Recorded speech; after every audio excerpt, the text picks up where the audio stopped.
একজন পুরুষ ও একজন নারীর লড়াই, যার সূত্রপাত হয়েছিল পূর্বজন্ম থেকে। একদিকে চাঁদ সদাগর, একদিকে দেবী মনসা। চাঁদ সদাগর শিব ঠাকুরের পুজো করেন, আর দেবী মনসা যদি চাঁদ সদাগরের হাত থেকে ফুল না পান, পুজো না পান, তিনি কখনোই দেবী হিসাবে গণ্য হবেন না। এই লড়াই শেষ পর্যন্ত কোথায় পৌঁছেছিল আমরা প্রায় প্রত্যেকেই জানি। নমস্কার বন্ধুরা, গলি থেকে রাজপুত চ্যানেলের আজকের এপিসোডে তুলে ধরবার চেষ্টা করছি উত্তরবঙ্গের লোকসমাজে সবথেকে বেশি প্রচলিত একটি পালা গান, যার নাম বিশহরী গান। দেখুন ভিডিওর প্রথম থেকে কিছু কিছু অংশ।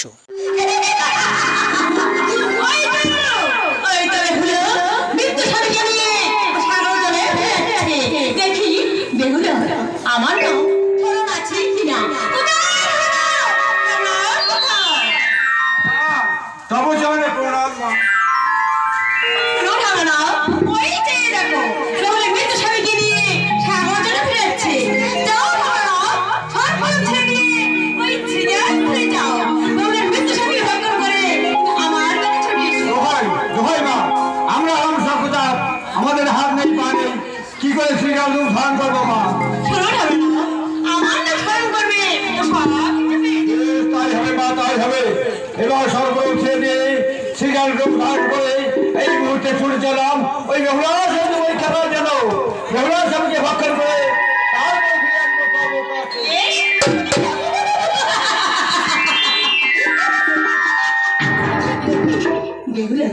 আমার নাম আছে কিনা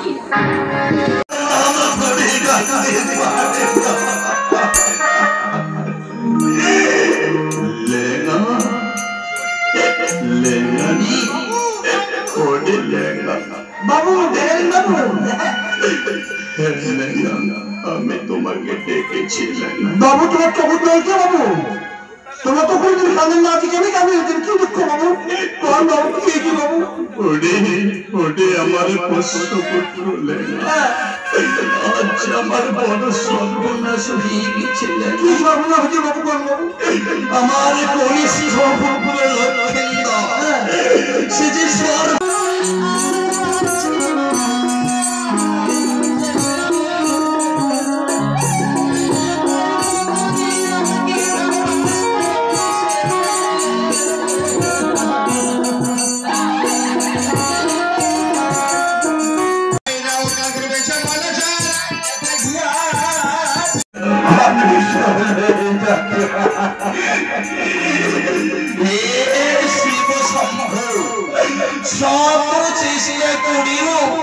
আমি আমার কনিষ্ঠ পুত্রকে বাঁচিয়ে রাখতে পারলাম না।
সাগরের মাগতিন ধার পানি, কোন ধারে কোন পথে যাব আমি নির্ণয় না জানি।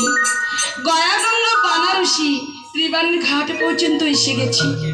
আমার স্বামী আমি জীবিত করতে পারিনি মা, তাই তো এখানে অগ্নিকুণ্ড নির্মাণ করেছি আমার প্রাণটাকে বিসর্জন দেওয়ার জন্য। আমি আর বাঁচতে চাই না মা। ঝাঁপ দিয়ে মরবো তোর পৃথিবীর বাঁচনা আশা নাই না। আমার তো সুন্দর যৌবনটা তুই অগ্নিকুণ্ডে ঝাঁপ দিয়ে মরে যাচ্ছিস। ওই যে কথা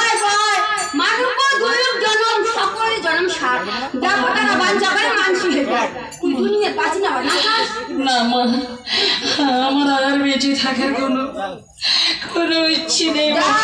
কথা শোন মা, মা তুই না গোটা পথখান আছে যাইও আখানে আখানে তুই না যাবো পুরি পা সত্যি বলছো? সত্যি বলছো মা, তুই ওই পূর্ব ধারে যা, পূর্ব ধারে গেলে নেতা ঘাট পাবো, ওই ঘাটটা গেলে না তোর স্বামী গিয়ে বাবা। বেশ মা, আমি এত দূর পথ কষ্ট করে এসেছি, হ্যাঁ আর একটু গেলে যদি আমার স্বামীকে জীবিত করতে পারি আমি তাই যাবো জননী। যা তবে জননী আমার শত কোটি আশীর্বাদ।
এভাবেই নিজের প্রাণ বাজি রেখে মৃত্যু স্বামীর প্রাণ ফিরিয়ে নিয়ে আসলেন সতী বেহুলা। চম্পকনগরে যেদিন লক্ষিন্দর ফিরে আসলেন, এক আনন্দের জোয়ার বইছে। চাঁদ সদাগর আর পারলেন না, দেবী মনসাকে দেবী হিসাবে মেনে নিলেন, ফুল দিলেন, পুজো দিলেন। সেদিন থেকেই শুরু হলো মনসা পূজা।